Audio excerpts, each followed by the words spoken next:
because it is showing me live. Hey folks, Lester and Jamie here. If y'all will give us 2 seconds, we're trying to do something really cool. We'll tell you all about it, but we're just trying to figure something out. I still have no notification, Jamie. So what's happening is I'll go ahead and tell you guys what's happening. We have Jamie and I are at 2 different locations. Yeah. And we are going live with a split screen It's something, y'all. on both of the YouTube channels. Hey, face. What we're trying to do, though, is Jamie's trying to navigate.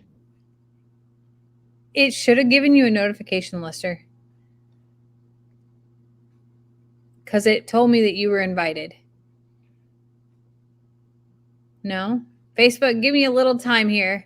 So I'm on Facebook and on StreamYard on 2 separate devices. Lester and I are in different locations. And what's happening is I invited him on Facebook, but for the record, we have never done this before through Facebook directly, and I have no idea what I'm doing. And it may just be that for Facebook, you might only get to see me.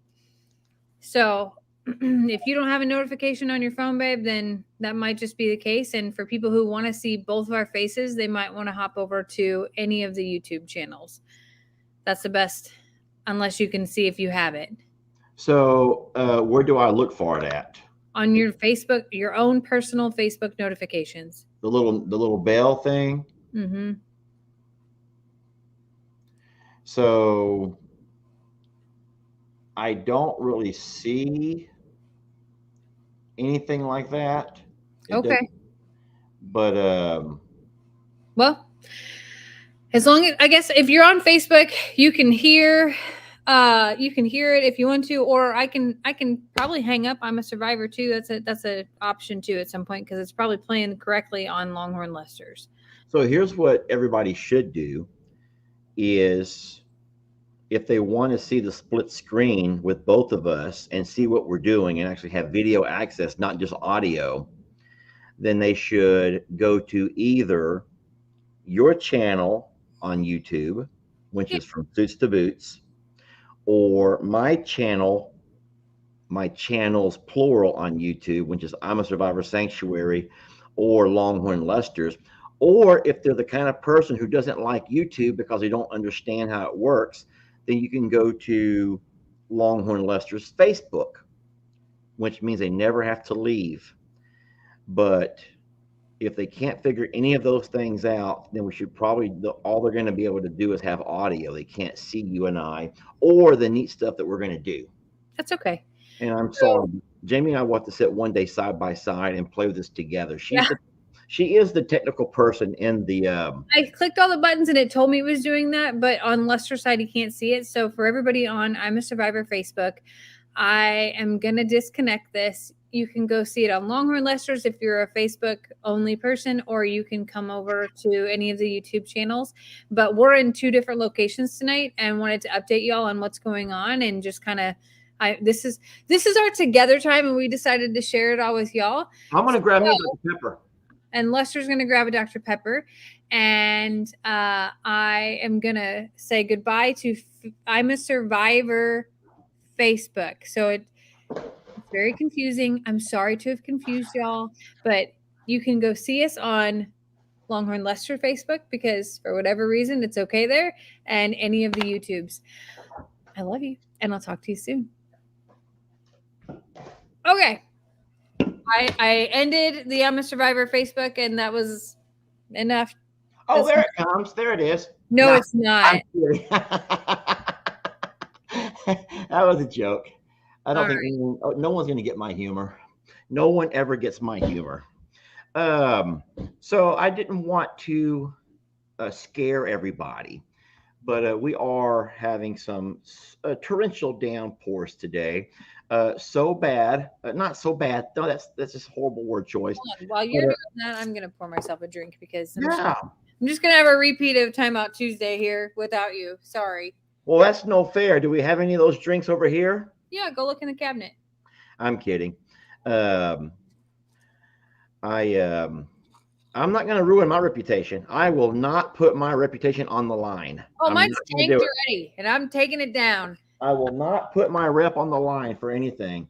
So we are having some heavy rains today, several inches at both properties. Enough so we're concerned with I'm a Survivor and our flooding situation here. Now, of course, it's not going to be river flooding, so don't start thinking all that crazy stuff like Hurricane Harvey and all that. We are nothing. Yeah. Cheers, Jamie. Cheers, y'all. Oh, I was going to tip your glass to Oh, my. Yeah, like that. There's a lady who I don't want to say her name. It might embarrass her, but every single morning she's one of the early morning commenters, and she goes, "Good morning, Lester. Coffee clink," and then she puts a picture of her I love coffee. that. I think that's really sweet. I love the coffee clink. Okay, well, I loved it too until I realized that she does it to everyone's channel because I know my people, Jamie, and you know how She jealous I likes am. to make her way around Nope, clinking. It's okay nope, to nope, clink nope, nope. others. You I'm don't not. have to clink I'm just not one saying that. person. I'm not saying that she's dead to me at all, but I am saying that I'm a little bit jealous because how would you like it if I was over here cheering to you, and then 5 minutes later over here, hey, cheering to someone else, I and then just 5 minutes cheered later, this hey, a couple cheering to thousand people someone else. here on YouTube and Facebook and went, Hold on. I have a crazy Russian hacker trying to get into our comments. Give me a moment. That might not be Russian. I probably shouldn't have said that. I don't want to offend the Russian hackers. I have never gone live with Lester where I wasn't sitting next to him to be able to squeeze his leg or put his hand down or to handle the IT version of this. So I should probably pre-apologize to people for how this might go tonight, for the record. Well, all I'm saying is if you are the crazy Russian hacker who's not messing with us, you're just enjoying a nice live. Sorry. I'm sorry. Please don't go at me like that. Don't go at me. But if you are the Russian hacker who was messing with us, I just deleted that and blocked that person. So you people don't are asking, sorry to go ahead. interrupt you. People are asking if I got the boot off. I posted that reel of that boot that I couldn't get off, and I'm happy, Yeah. pleased to say that it did. It finally came off. It's gonna be okay. Yeah, she called me asking for help, and I'm like, "How am I going to help you? What can I do?" Yeah. But I normally there is a tool you can actually. There's a really neat thing you can buy where you put 1 foot on it, and And his name is Lester. No. Oh. It's a device that you can have if you're a single person who doesn't have someone to help pull your boots off. And we had one that it was metallic, and it was shaped like a scorpion. So the tentacles or whatever. Boot remover. The boot tool has tentacles. So maybe it wasn't a scorpion. It was large. It was very large. So you put 1 foot on it, and then the tentacles come out, and then you put your boot there, and so 1 foot is standing on it, and it pulls out the boot. Or you can just go to the doorstep and use the doorstep, but that's always harder. I just went to Lester. Yeah, you do. Jamie finds romance in the strangest of things. I'm still What's wrong with that? No, romance to me is still a nice home cooked meal, a bubble bath. I like romance the old fashioned way. I'm an old fashioned romantic. Jamie likes me to pull boots off, and those kind of things is what gives her sense of romance, and I just don't get that at all. Acts of service. Huh? Acts of service. If people are like envisioning some kind of like really sensual and like motions, we don't look sensual, y'all. We don't look sensual. When we're pulling boots off each other, there's nothing sensual about it. It's normally one of us like holding on for dear life, and the other one just yanking our leg almost out. That's the best part about it. It's hilarious. No romance in that, though. It's hilarious. That's the romance. Is the humor. Hold on. Somebody just called me a brainless drama queen. I need to block them. I hope it wasn't my coffee clink lady. If it's my coffee clink lady, she's dead to both of us now. Yeah. No, I can't find him. You know, the sad thing is that sweet lady, and I will not say her name because I don't want to embarrass her, but tomorrow Guess what? It won't let me block. You have to be the blocker. That's Oh, why. do you remember? Do you remember the name? You want to call that person out, or have to? How far do I have to go? You'll see it again. He keeps typing stuff. It's a he. Do you know what his little picture looks like? No, I was too busy looking at his words. I can guarantee it's not himself. That's what always happens. They don't. They never want to put their real picture on there. Let me just see this honest, good-looking. Somebody says, Jamie, your hair looks fuller. This is post rain. This is post feeding in the rain right here, and I do get the most beautiful locks whenever I don't even try. Apparently, because I looked at myself too. I'm like, oh, I'm not going to straighten this tonight. I'm going to live in this, and yeah, well, this is what you get. Well, someone just says hi, Stephanie. Oh, Stephanie must be here too. Well, that hurts my feelings because Stephanie has never joined me on a live, never. However, she's been to many of yours. She's joined in on your live, just like this. What I'm saying is she never watches my lives and all that kind of stuff and then comments on them that I know of. So, Stephanie, if you're here, hey, we should send Stephanie a link to join us. That would be hilarious. You want to do that? Think she would? At Edmund Homestead, I saw it.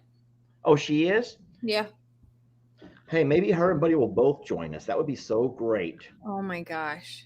They're probably, I would have normal said they're probably at baseball, but I would assume that it's probably rained out tonight. People really wanted me to video you removing my boot. Oh, I don't mind, but it's not going to, if you're looking for some kind of really cute. It was a shit show, y'all. It was literally Lester straddling my leg and not in pretty like romantic, like, oh, let me rub your feet ways. No. I mean, I'm not trying to toot my own horn, but I do feel like, well, see, I know my cute angles or my attractive angles. I know, and I think everyone, no, don't say that you don't. Don't say that you don't. But I'm pretty sure that every man and woman at some age, they learn what angles they look the best at. Yeah. You learn what angle. It's from up here. This is the standard, like right up here. That's where I want to hold the camera. Yeah, so you always kind of know. It's, whenever I'm making videos, as a matter of fact, people don't realize this about me, but most of my videos, nothing is ever just shot and edited and uploaded. It's always usually 10 different recordings trying to find the right angles from different things. And so the life of I don't want to know the right word for someone that's so concerned and so worried about how they're going to appear to other people. Don't call me a narcissist again, Jamie. We're not going to have that argument again. We're not going there again. Yeah, mouth drop. No, but you want to look your best. You want to look your best for people. Everyone wants to look their best. Yeah. And it doesn't matter if you're going live or if you're making a video. You don't just want to be just looking wretched unless you're in a situation where you don't mind looking wretched. But many times you're making a video and you want to make sure you try to give people your better angles. And that means a lot of editing. It means sometimes reshooting a scene if you have to. It's like a full-blown Hollywood production, if you think about it. If anyone could see the links that we go through to try to get quality video, Jamie. I laugh because I have seen Lester back up and walk, or back up and drive, or back up and reshoot certain things, not necessarily because of the angle of what he looked like, but of what he said, trying to re-say, hey folks, Lester here, without Nate screaming or without Cornholio interrupting, or with sometimes when you're trying to say things that are either profound or you're trying to have a certain sentiment to what's going on and everything around you doesn't align. And that is where I find myself really struggling. Like sometimes I'm out there trying to be really serious, and in the background, Lester's running and screaming, making a whole different video, or the animals are just like not cooperating in a fashion, like they're literally ramming each other, hurting each other as I'm trying to have an emotional moment, all kinds of things. Lester, are you okay? Yeah, I was going to show something, but I got to figure out how to do this the right way. Give me 1 second. Oh boy. No, you just keep on talking. Just keep on talking. No, I think as you get further into video creation or getting more comfortable talking, like some of the challenges that we used to have was making a video in front of the other person that didn't include the other person.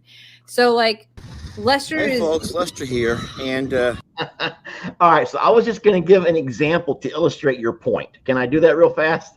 yeah. All right, so I was trying to upload this. It was funny that you said that because immediately my mind goes to what you were saying, I make connections to everything in life. And so you said that you have seen me before, have to reshoot either from things that I say or things that don't come out right. And I talk fast, so a lot of times my words are all jumbled together, and I'm also a little bit attention deficit, and so I will sometimes lose my train of thought. Today, this is from today, so no one has seen this yet, but all of those things happen at the same time today. And this is kind of an example of what of what you were talking about. All right. No one judged. This is unedited. This is uncut. There's been no work done to this whatsoever. But this is the life. And don't say it's just me, Jamie, because it's not. It's you too. I know, it's everybody. And I know I bet you it's Stephanie, and I bet you it's every one of us, along with all the other folks, except for my dad. I don't think my dad does this. I think my dad is like, nah, this is who I am. I'm raw and uncut. I'm Gene. All right, here we go. hey folks, Lester here, and today I'm going to be going down. I don't know what I'm doing. Hey folks, Lester here, and today I'm going to be going down and opening the back gate to the. It happens all the time. Start that all over. Let's try this again. Well, hey folks, Lester here, and today I'm going to be going down to the Longhorns there in the back, and I'm going to open the gate to give them access to the back 38.6. The back 38.6, not 40, but they're going to have access to the back 38.6, and you guys are going to come with me. It's going to be a lot. Yes.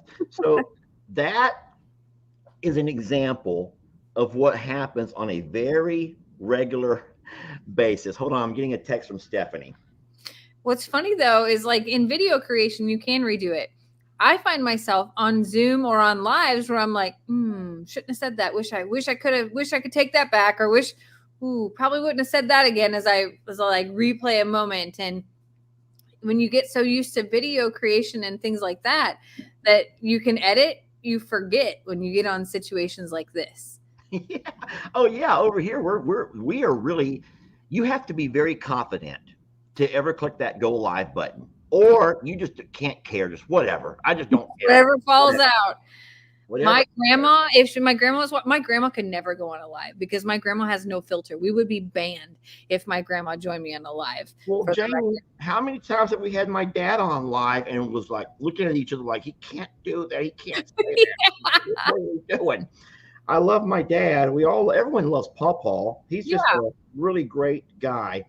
And I'm having a hard time sending a message to Stephanie. Stephanie, why is it still green? Why have you not gone blue? Why have you not gone blue? Stephanie, the world is going blue, and it'd be a lot easier if you and Buddy would get into the swing of things. Anyway, we're hoping that Steph can join us at some point. And if you don't know what I mean by green or blue, don't worry about it. It's a phone thing. It's a technical thing. It's a technical thing. You know what's funny is whenever you started this live, we were supposed to talk about the weather and what's happening. Yeah, weather. And then later on, you're like, yeah, I have a tad bit of attention deficit. And I think everybody's eyes that are watching this right now are like, a little, just a smidge, just a tad. Yeah. But at this point, seriously, I was going to say at this point in our careers, and these are very short-lived careers. This is only 4 years, I think, for us as video creators. And then 1 year, how long has it been since you've had your channel? Just you? 2 years. It's been 2 years. So we're still fairly new in all of this. We are babies in this. But hold on. But wait, you got to remember something. That video creators in general, there's no old timers yet as far as how many years they've been doing this. Well, Stephanie, it did not send. That could be because of the weather.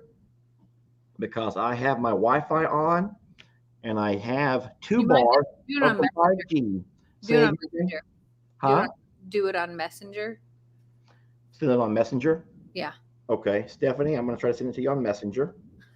Poor Give me a- Stephanie. She gets 90. She'll get 90 texts. The other day, I got a text from Stephanie at 2:00 in the morning that said, "I really loved your eggplants." And I was like, the next Stephanie, thing I was you got Lester all nervous about that? like, Steph, what were you doing looking at my eggplants at 2 a.m.? And that might have not been the exact same phrase, but it was something very like, it was plant garden and it was like out of nowhere. And I guess that because of our different phone systems, it just showed up. And I was like, what were you doing up at 2:00 in the morning and thinking about my eggplants? And she was like, I sent that at 9 p.m. Oh, okay, great. Yeah, or then sometimes it'll end up going through 4 or 5 or 6 or 8 times, and that's even more embarrassing. Yes, it feels like at that point in time, you really need somebody to know what you're sending. Yeah. Yeah. So no, we will talk about the weather real fast before Stephanie joins us. Hopefully she'll check her messenger and she'll jump in and say hi to us. But it has been a rainy day. Now the video that I made earlier, the one that I started, you saw how many times I struggled. That was all before the rain started. Well, we had rains all last night, but that was a break in the weather. But do you know how many inches you've gotten over there total? I know there were two. Before I came in, there's a total of 3.5. So that was 2 from overnight and then 3.5 throughout the day. So that's a 5 plus inches. And that's quite a bit. How's the pond looking? I don't want to tell you because I made a video about it. Oh, Lord. So you'll tell me later, right? We can talk later? Okay. Yeah. We don't have any secrets between us. We just, I have short secrets with everybody watching. No, actually, it looks good. And my weather app says our biggest time of challenge will be coming from 1 a.m. to 8 a.m. tomorrow morning. So we've had 4 inches here in Plum Grove, but they've been hey, Stephanie's here. Steph, give me 1 minute, Steph. I will say that the 4 inches have been a really nice 4 inches. It's not been one of those heavy downpours where it just like torrentially just washes everything away. It's been a filling 4 inches. The pond looks beautiful. All of the grass in the yard is soaking everything up. So we are blessed for the rain. But did you look at the radar of when we're going to expect our worst? Yours starts at midnight. So people are just joining and saying, why are you both in different places? So because of the heavy rains and really, I know that there is much of the country going through way worse storms and tornadoes and rain than we are. But when we get storms like this, we stay at separate properties to be able to keep an eye on things, pay attention to animals, and just provide the care that's necessary.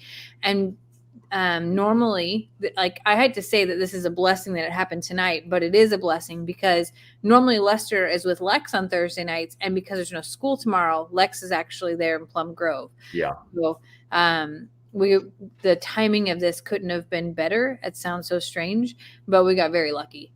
Yeah. And no, and it's true. And if we were at the same property, we would be consumed with worry of what's going on at the other, and that's always hard. As long as we have animals here or anywhere, I feel like these divide and conquer is what we use a lot. We probably overuse that because there's not much to conquer. We're just kind of just waiting and watching, and we're here just in case we need to be, and you're there in case you need to be. Right. And why do you think it is? Why do I always end up at I'm a Survivor and you at Longhorn Lester's? Well, I think there's a couple reasons when it comes to the rain specifically. So during the cold weather, you were also there and I was here. Yes, but that was like, that like the back of your hand, and I feel that I know the water lines. Yes. Yeah. So go ahead. I'll let you talk. But I feel specifically strong about you being there during the potential of flood, because sometimes there is a stranded situation where you become an island and you know the roads better than I know. So like, as far as having to get in or out about what's safe and what's not, that is where I feel like you're the expert and I am not. I am nowhere near that. And it would be riskier for me to to be there should you need to evacuate and back up trailers and everything else. Like me backing up a trailer, while it may happen in a stressful situation, I don't feel like I would be the most confident and capable in that scenario to provide the fastest, safest exit, if that makes any sense. I'm sorry for the look on my face. I don't know how I must have looked, but it's very rare that you call me the expert or the best at in situational things like that. So I'm just going to jump to Stephanie while I can just keep this high. Let's just keep this high going, and we're going to invite Stephanie in. Stephanie, what are you doing? It's dark. Why are you in the dark? No, there's light. I guess it's just here. Are you in your bedroom? Yeah. Stephanie, you're being naughty. It's Thursday. It's the easiest way for my phone's about to die, and I didn't want to sit. I didn't want to have to deal with all that, so now I'm just on my computer. It's in my bedroom. So you're trying to avoid the kids and Buddy, and you go hide in your bedroom and cry. And tonight you're going to cry on a live with us. Good, that's great. Okay. It's like I was not prepared to cry tonight. How is your big, beautiful garden handling the rain from today? It's loving it for the most part, but my corn. Can you hear me? Okay. Yes. Okay. My corn patch is like on a slope. So, like my dry pond area back there. So the land kind of goes towards the slope. So I've had to trench it in the rain. So it doesn't like flood like a rice field. Yeah, that wouldn't be good for, so people may not realize, but a dry crop like corn doesn't need lots of water, right? And that's why it does great in sandy soil, but too much water can hurt dry crops. And, it's a dry crop. That's interesting. So I will say this, and this is a testament to Stephanie, and I've told Jamie these exact same words. All of us work at our craft, and our craft right now is whatever we are working on with our videos. But there's no one, Stephanie, and this goes for all of the 11, I think there's 11 or 12 video creators or influencers here on Morrow Hill, and no one spends more time at what they do than you do, because you truly are out there in the mornings when I get here, and as I'm working around the barn doing different things, you're out there the entire day. And whenever I leave to go back to Longhorn, you're still out there. You and Buddy spend so much time doing what you're doing, and I admire that, and I notice that, and so kudos to you. Thanks. I just want to get it going. I feel like once I get it going and established, then I can come back in and relax a little bit and do my indoor crafts that I like. Like right now, it's perfect weather, so sneak peek or like. Just now, I'm doing a video out there because I was able to harvest zucchini from my zucchini plants, and I'm making zucchini bread from my 100-year-old recipe cookbook. So it's pretty cool because I wanted to take some really old cookbook recipes and just try them out because they're really simple ingredients from so long ago, but then to incorporate my own homegrown stuff in those 100-year-old recipes was super cool. So that's what I'm doing right now is I'm making a video, and I just pulled it out of the oven. And I'm excited to share that with everyone in a few days. Stephanie, everyone, I would have thought people would have loved to have heard about the 100-year-old cookbook, but all they want to know is why I'm staring at you all day long from the time I get here to the time I leave. Why is it I'm staring at your? I don't think they realize the proximity of our homes to each other. I'm not staring. I'm not staring at Stephanie the entire day. Ask about her cookbook, please. Oh my gosh. No, we can hear and see each other all day long. In my videos, you can hear Kim hollering at Levi or yelling at Molly, or I can even, the other day, me and Buddy were in the garden, and I heard Jake's laugh, like his iconic, whatever laugh he has. I heard it from my garden. Like, we can see and hear everyone. If something's going wrong, we know about it. Like, yeah, and that's a beautiful thing. And so we can all look out for each other as well. Jamie, there are no secrets on the farm. No, and that is what I had to learn as an outsider. Like coming there, it may be in the country, but we are in the country. That's like we, not just like Lester and I, or Lester and I and the kids, we are all y'all. We're all together, and we all go out in our robes, or Lester in his boxers. And there are very few secrets on the farm, very few that we all don't just know and just look the other way at whatever's happening outside. Yeah. And but it also is very nice to have the safety of each other and to the support as well. So Yeah. I can't complain. I probably shouldn't say this. That's Oh that's no! This is normally where I squeeze Lester's leg and I'm like, shut up, shut up. Well, that's God's way of saying, then don't say it. That's God's way of saying, then don't say it. You're still gonna. But I'm going to say it because it's Stephanie. I've never heard you and Buddy argue. So, but I'm certain you have heard Jamie and I. And here's how I know that. Whenever I'm right and we argue, no one ever knows. Whenever I'm wrong and we argue, Jamie makes a point that the entire hill hears that argument. And I don't, Jamie, why are you making that face? Why are you making that face? But Stephanie, you guys, for as close as we all are, you guys, if y'all ever argue, I wouldn't even know it because we've never heard it. So yeah, well, everyone kind of had complained at the very beginning that, not complained, but commented that like we were Jamie's the quiet loud. ones. She is loud, I know. No, that like I was that. quiet and I was always in the background. People always saw me and Buddy, but didn't really get to know us or really know because we just aren't like, okay, when you're a part, I'm going to give you a little insider information about the Morrows. It's hard to, like, if you want to be heard, if you want to get your point across, you have to scream. I'm not a screamer. Well, okay, I'm not a screamer. Well, but, no. That's only if Tina is around. You got to scream, but whatever. Well, I mean, everyone's loud. I mean, I can get loud, but like it's just like by the time you try to get your point across, it's like the conversation's moved on. Yeah. But yeah. So I'm just not a naturally loud person. So I just, if we did get in a fight, it's probably like a whisper fight. How dare you?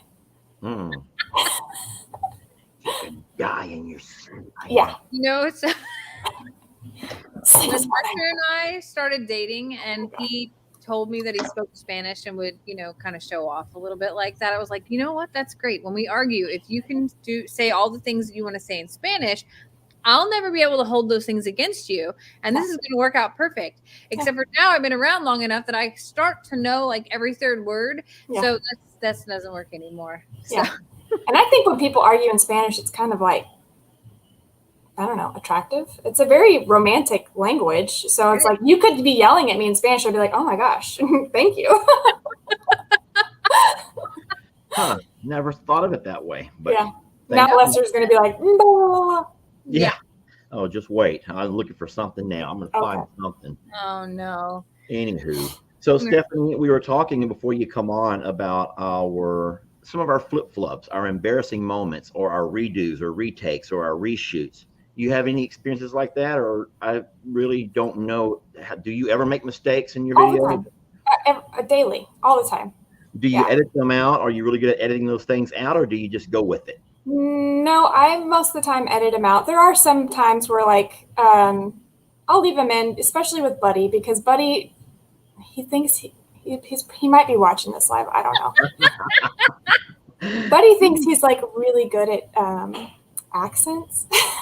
Buddy is good at Buddy's he is. But there are some people who'd be like, I'm from Switzerland, and that's not how but like, I'll just leave it in because I think it's hilarious. But it's kind of like, and I think we have done a blooper reel. Oh yeah, we did a blooper reel on my nightly routine where Buddy was my hands.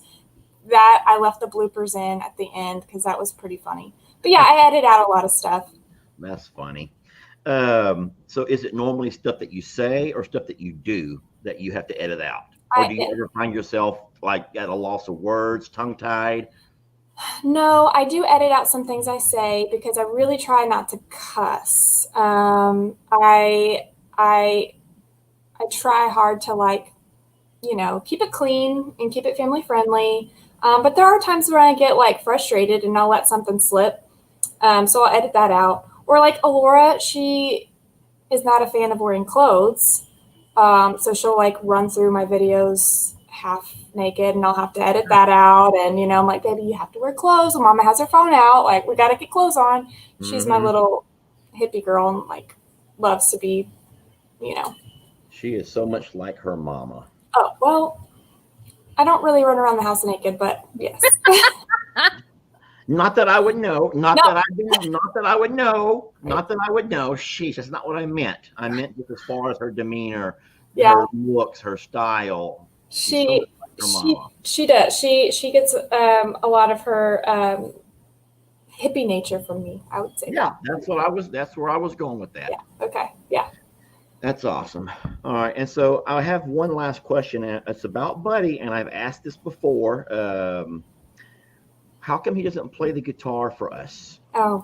And I still have not seen that on any of your videos. And Buddy is a very gifted musician. He will. Yeah. No one knows that about him. He will. He will. We just need to, you know, we've talked about, like, when is a good time for us to do a live. But right now with baseball and track, we're both boys in baseball and track and everything we've got going on. Once we get kind of past that season, maybe when the kids are out for the school, like summer, we'll do our own live, and he'll get there. But for now, we just don't have like a really authentic time for him to bust the guitar out. But yeah, he's a great guitar player. I'm not trying to tell you what to do. I am not that kind of a guy. But I have heard that plants enjoy when people talk to them. Mm-hmm. So how come you don't make a video about Buddy just going by and strumming as he sings to your plants and just watch them just bloom? Just watch Jamie, did you tell Lester about my talking to my plants? No, I don't know about this. I did not tell him. Oh, okay. Well, I'm not going to take up your whole life, but hold on. I'm reading something. I like when things come across, especially when people write entire paragraphs. I'm a big paragraph reader. Lester, I get your humor. You crack me up. Jamie's, your eyes crack me up. You make me smile every day. I lost my son in 2013, and all of a sudden now there's nothing funny. I have sad days out of the blue. I spend lots of times at home. I had to put my dog down in October. I relate with you on so many different levels. I love all the animals and all your channels. So glad I watched Huck and Shirley on the Jeep. I've been hooked ever since. Hope the weather doesn't get too bad. Many blessings to y'all. Denise, I don't know what to say except for I'm sorry about your son and your dog. We all know that losing animals can sometimes, you have a relationship with them so strong that it feels like losing a family member. So you've been with a double whammy there. And we are blessed to have made your acquaintance. I can't see, the comments are flying by. You guys can't see the comments, so right on your end, yes, unless I post them. Yeah, we can see So them. are y'all able to read as comments go up? Mm-hmm. Yeah. But you're not able to click them and maximize them. No. Okay. So you see how fast everything's flying by, and you would kind of like to be able to pick and choose. So sometimes when I see a lengthy one, it'll get my attention, and I'm trying to read it in time. But that one just kind of saddened me, and I didn't mean to pull it up and take you from what you were saying, Stephanie. Well, maybe this will make put a smile on her face. This small story, and then I'll let you guys get back to your life together. I didn't want to hijack your life. Oh, but no. So I was telling Jamie, I was texting Jamie the other day. I said, well, I'm just going to read it because I'll redo the text straight from what I sent to Jamie. Because I was so like embarrassed. I was at the grocery store. Maybe you should just send it, just in a screenshot, and I'll put the whole thing up here. No. You're not going to do that? No. Where was it? It was yesterday. Was it yesterday? Yeah. We text all day long. Yeah. Okay. This is what I said. You know you have a problem when you go to put the groceries in the back of your car, and when you open the trunk, you're greeted with some sad plants that you forgot you purchased days ago. Oh, no. And Jamie said, bah, ha, ha, I've so been there. I'm about to cuss. Is it okay? Because I said, I literally said, oh, S word. I'm sorry, guys. And I had my trunk open, and I said, oh, beep, I'm sorry, guys, to my plants. Out loud to the plants while other people were walking by, and they were looking at me weird. Like they were walking into this store when I opened up my trunk and said, oh, I'm so sorry, guys. And I like looked around, and these people were like walking and like looking and side-eyeing me. And it was just wilted plants that I forgot that I put in my trunk. Did your Anyway. apology make a difference? Did your apology help at all, or are they still just as wilted? I think I put them out in the rain and they have just perked right back up. So Good. I've repaid them with some good rainwater They needed that. after they were left in the car for 2 days. Well, before you leave us, Jill says, Steph, you should make Lester come see your bees. I think he's secretly scared. Jill has no idea that I have moved them bees, and I did that without a bee suit. So what I normally do when I work with Stephanie's bees is I do myself up like this, and I'll put my arms inside. Yeah, you remember this, Stephanie. This is how I work with bees. Yeah, on the tractor. This is my bee suit, and I can drive my tractor fine. And when bees start flapping on my head, I make it work. I make it work. Stephanie has a professional bee suit. She and Buddy look like pros, but you don't have to always look the role. You can still get the job done. So, Jill, I have help with bees. Yes, and it was a monumental task. African bees, I believe, too, weren't they? They were just a really aggressive hive. They were all over me. We had to hose my whole suit down to get them to get off of me. But that was a hard day to move those hives from my chicken yard all the way to the back. I believe, Stephanie, you weren't making videos then, but I think I made a video of that. You did. It's a long time ago. Yeah, so we have that on video. We'll play that again at some point, or at least snippets of it. That'll be fun. Yeah. All right, Jamie, find a way to let Stephanie out of here so she's. I'll leave the studio. I'll see myself out. We're gonna boot you. We want to boot you. We gotta boot you, Jamie. Boot her. Jamie, boot her. I'm not. I don't have the power to boot Steph. First of all, I'll boot myself. All right, bye guys. Don't. Bye, Stephanie. Bye, Steph. Hey guys, thanks for letting me come on. Oh yeah, that's awesome. I love Stephanie. She is a really neat hippie chick. And Buddy, seriously, I love Buddy. He's my nephew, but most men have to admit that we don't deserve the ladies, the women in our lives. We don't. I don't think there's many men that truly do deserve the blessings of women in their lives. And Buddy is extremely blessed with Stephanie because she's smart and she's funny. She has a very, very witty side that I don't think many people get to see. We do because we get her and we're here with her a lot. She's very pretty, takes great care of herself, and great mother. And so I don't mean, Buddy, I'm not staring down here all day, so just relax. Uncle Lester's not staring over there. But no, Buddy is blessed. And so Stephanie is a heck of a girl. Jamie, go ahead. Oh, Steph's amazing. And I've made videos with Steph and about Steph and said, she's like a sister to me. And it is really neat to have what I would call a soil sister as well, and be able to do this gardening and have things to swap and share and bounce off each other. But, it's more than that. It's been since I, stepped foot on Morrow Hill. Stephanie was the first one to welcome me. And I've, kept her kids when they were sick, and she's kept ours, and she's fed ours, and we do the other, we treat each other as sugar neighbors and sisters. And, it's really important to have someone in your life like Steph, and I'm learning from her all the time, and it's really blessed to be able to do so. Yeah, Stephanie's great. Has Stephanie ever talked about her former life or what she still does, I guess, part-time as far as her real estate job? I don't know if I don't know if she's mentioned that in our channel in her channel yet, but yeah, Steph has a plethora of knowledge and skill set, and she is a realtor by trade as well. Yeah. Okay, Jamie, the reason that you and I came live were to do two things. Number one, let everyone know that our animals are fine. We have had heavy storms, as has much of the country. That band of showers are just moving across the entire, I think, from down south all the way through the eastern coast.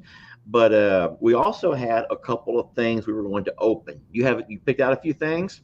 Honestly, I brought the whole box. Oh, sheesh, Jamie. Come on now. I just thought I would just reach in. I said three things.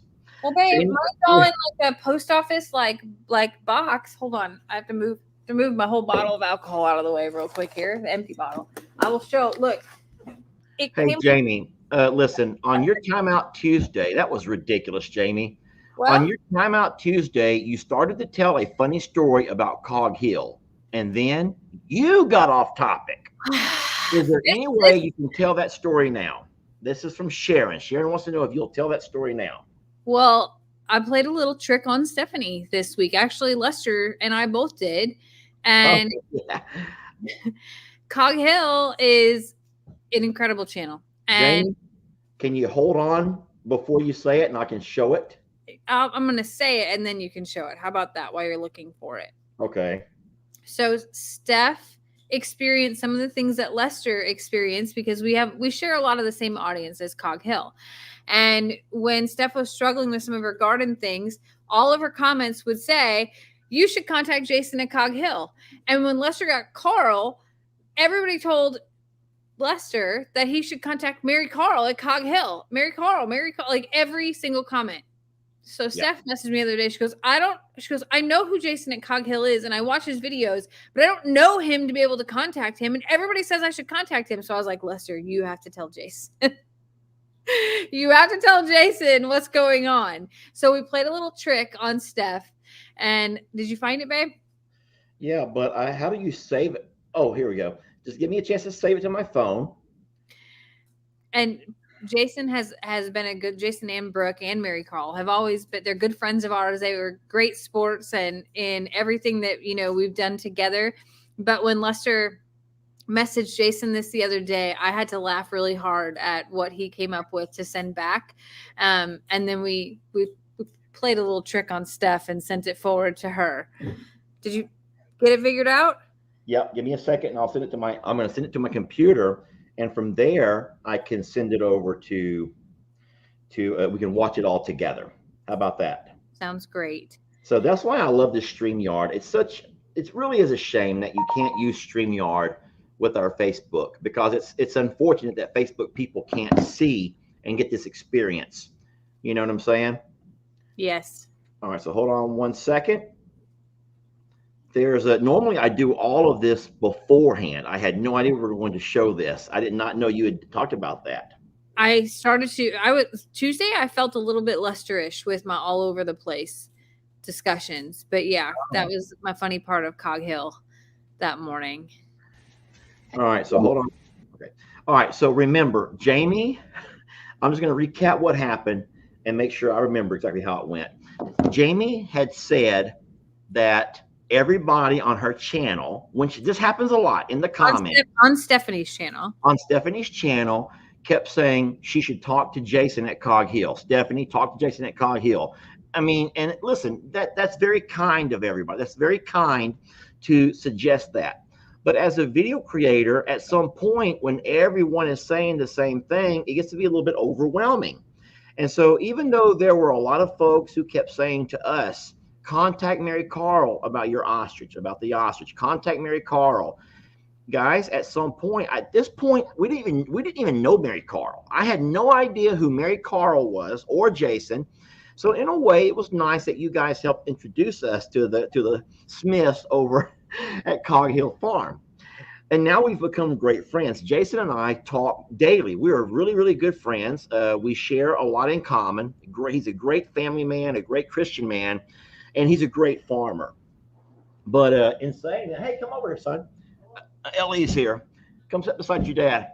But in saying so, whenever Stephanie got that message, when Stephanie got all of those comments that says, you should talk to Jason at Cog Hill, I says, Jason, do me a favor. Do me a favor. And this is the favor I asked Jason to do for me. Here we go. You ready, Jamie?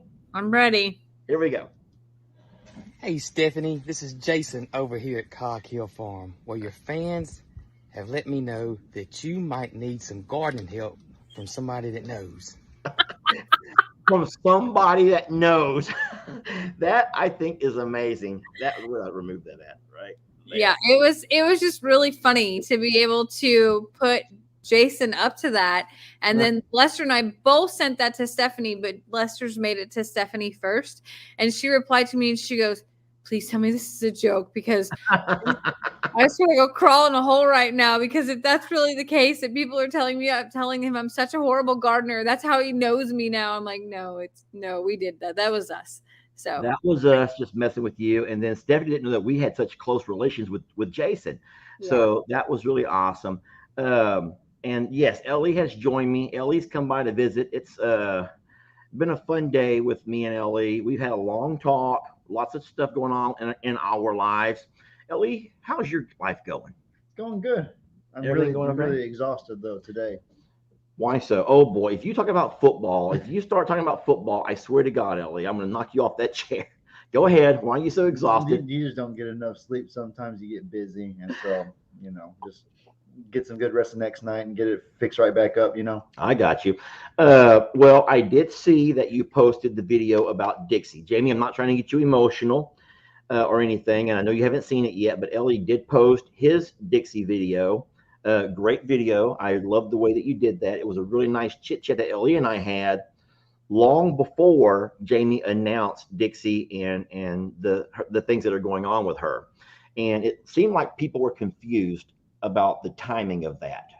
Did you? Because I saw that you had to go by there and put a statement saying this was filmed before. You want to? I mean, I feel like we do that all the time though. Like we do. We record videos and then we'll upload them a different day. And so it's not like we sit there amongst the whole family and have a committee of, okay, Jake, you upload this at 5 p.m. on April 5th. Bree, you do this on April 6th at 5 a.m. Like we don't do that. We just upload whenever. It really is. To me, it surprises me that even though we don't discuss dates and all of that, for the most part, it works pretty good with all of us. I think because in general, when we record something, we upload it. I don't know how y'all do it, but whenever I record something, I upload it probably 2 or 3 days later. So yeah, there's exceptions here and there. That video we made probably a month or two ago. Yeah. But you told me to hold off on it for a bit. So I just waited until, the time was right to upload it. So Jamie, I know that you're like lost. You don't know what's going on with all of this. And I apologize by not telling you this earlier, but Ellie and I had a long talk. We were out over at Longhorn Lester's and we were feeding up. This is about a month ago. And Dixie, I would say walked up, but she ran over. Dixie ran over like a wild stallion. Her and Beverly both. And they were just dust flying. Cows are going crazy. The birds are all. It was a very chaotic couple of minutes there as we were putting out feed. And it was fun. Ellie captured all that on video. It's on his channel, Flip-Flop Farmer. But in that, Ellie and I talked about Dixie. And I asked Ellie afterwards not to post that video until you are able to post your video. And it took you a while to post.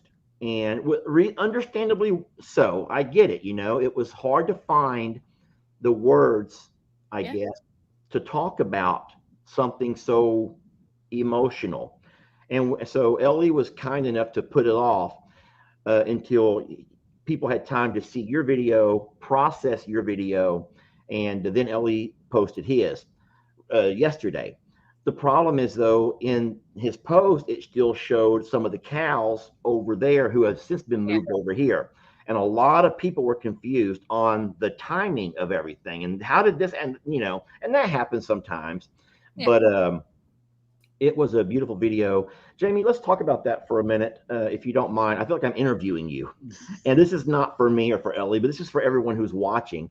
You've been letting Dixie out more to enjoy. And I will tell you that I've read all of the comments. Ellie had, she's darn near 500 comments on that video. And I read it over and over and over that people are all saying that if the roles were, if they were the person who was in that situation, they would just so much rather their caretaker or their hospice nurse or their partner allow them the freedoms to enjoy the time they have left.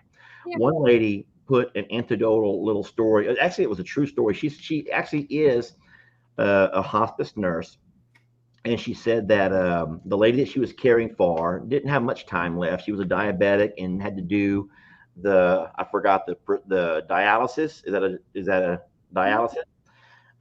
And the lady says, "I'm tired." She goes, "Please, could you just let me be? Just let me." And so the nurse is like, "I'll do whatever you ask." And she goes, "Can you get me a Hershey's?"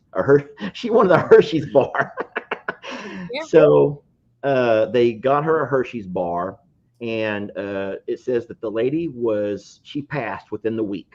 She wanted all that mess to stop, and she passed within the week.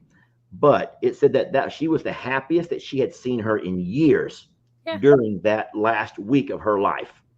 And I think all of us, I know Ellie and I talked in the video about that, how if you get to the point in your life where you feel like it's the end of your days, I think that we all just want to be happy and be free and not be restricted.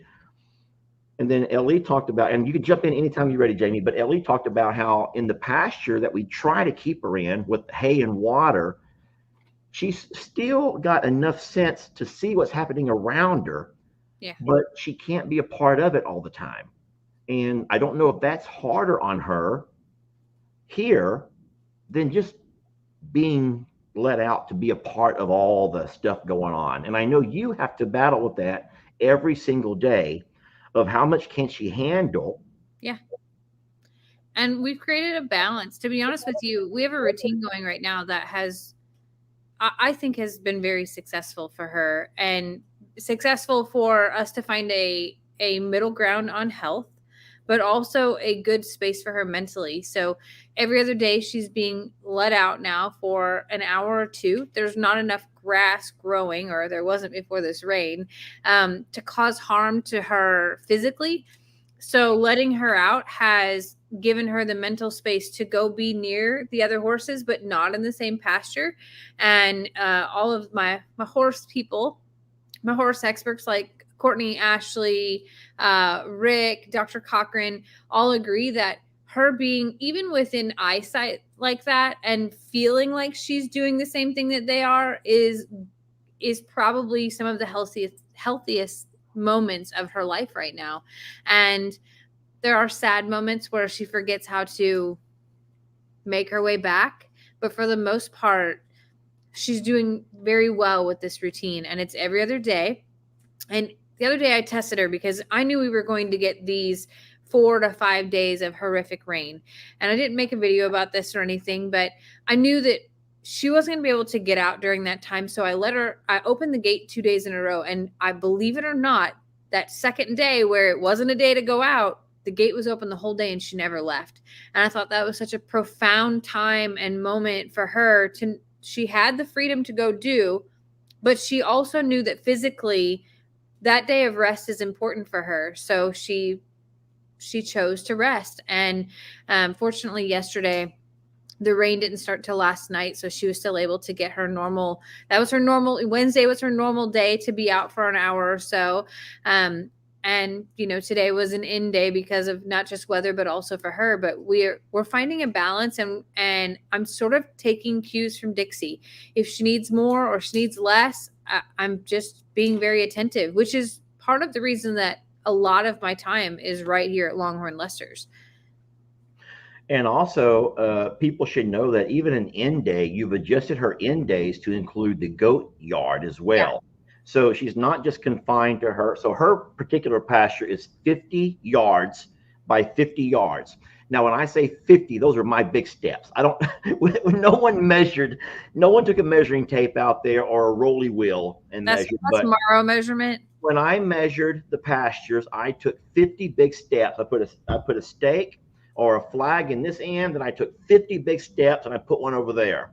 And then I went from the corner and I walked 50 that way. Now, what I did do is square it off. I'm huge on everything has to be squared up. You know me. So she lives, her actual pasture is a 50 by 50, very shaded, a little bit of grass, some sand to roll around, and they do their little dust baths. But we do keep her special hay. What's that kind of hay called? Is it coastal hay? It's coastal hay for horses, yeah. We keep her a very clean coastal hay and clean water.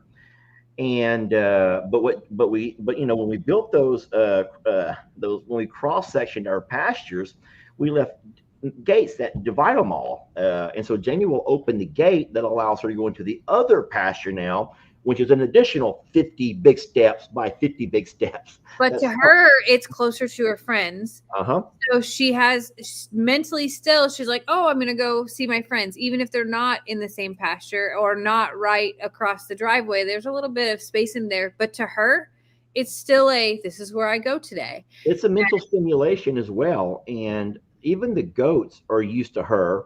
And it's like this afternoon when all the rain started, Dixie ran into the Wacky Pack shack. Yeah. And all the goats were like, "What about us? Where do we go?" But no, she's not sharing. She's sitting there looking over that wall, her and her little sidekick right there. Yeah. It made the poor goats run over to her side, which was hilarious. Yeah. But we love her. And you're right. It's really neat on the days that she's out because as the other horses walk the fence line, here's Dixie and Beverly, and they literally go all the way to the end, and they make their trips together. And so even though she's not right there side by side, she is. She's just the driveway, which is 12 foot away in her own pasture. Yeah. And that's beautiful. But it was a nice video, son. So thank you for that. And thank you for doing that. And thank you for being respectful and giving us time to let Jamie's video play out and get that addressed. All right, Jamie, we do have a couple of packages to open. Do you want to add anything else? Or No, not necessarily. did you come back to eat? No, I actually I made a terrible mistake. I went over there to give them a little bit of green hay because some of it got wet. Oh, no. I made the mistake of throwing the hay and rubbing my eye. I was just going to say, I can see that you need an allergy pill. My eyes is terrible. Oh, my gosh. Is he allergic to green hay? No, it's because I got it on my hand and I rubbed my eye afterwards, and that was a bad idea.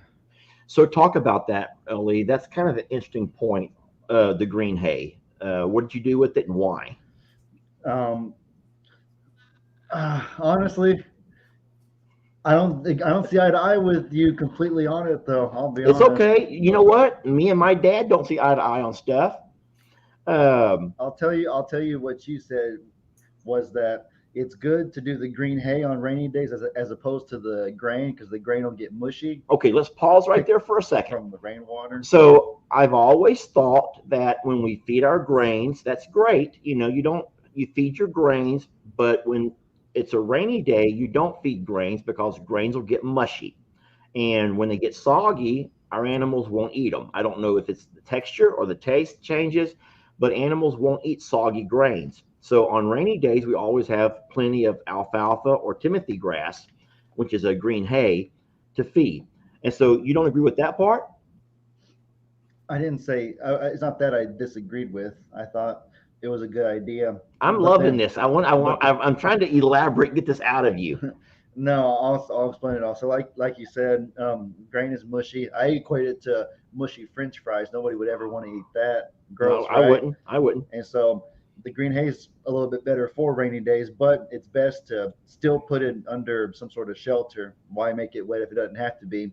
And so I was going to go out there and do what you said and like refeed them the green hay, but put it under the barn or something. But then I saw them eating it just fine. They were eating like peacefully and like without any hesitation whatsoever. Then it must have stopped raining at that point.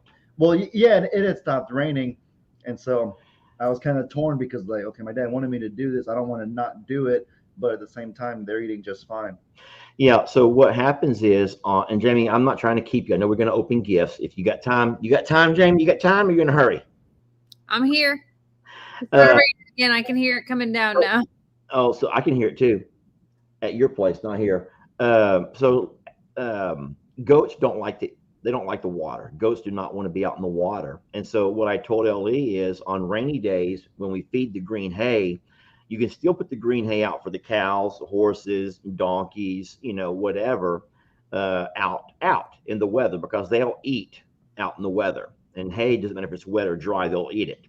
But goats will eat wet green hay, but they don't want to be in the rain. So I asked him to just refeed and carry the green hay into the little's barn. But when he went out to do that, it had stopped raining. So the goats had come out to eat the green hay. So that's not like we disagreed. It's just the rain had stopped. But how are your thoughts? You want to share your thoughts on you and Megan being a full-time part here at I'm a Survivor? And I know I put Ellie on the spot here because he did not come in to talk about all of this. He came in to love the cat. I didn't know you were here. I came in to get something. I was going to head home actually, but no, we're really excited because this will be home very, very shortly. It'll be.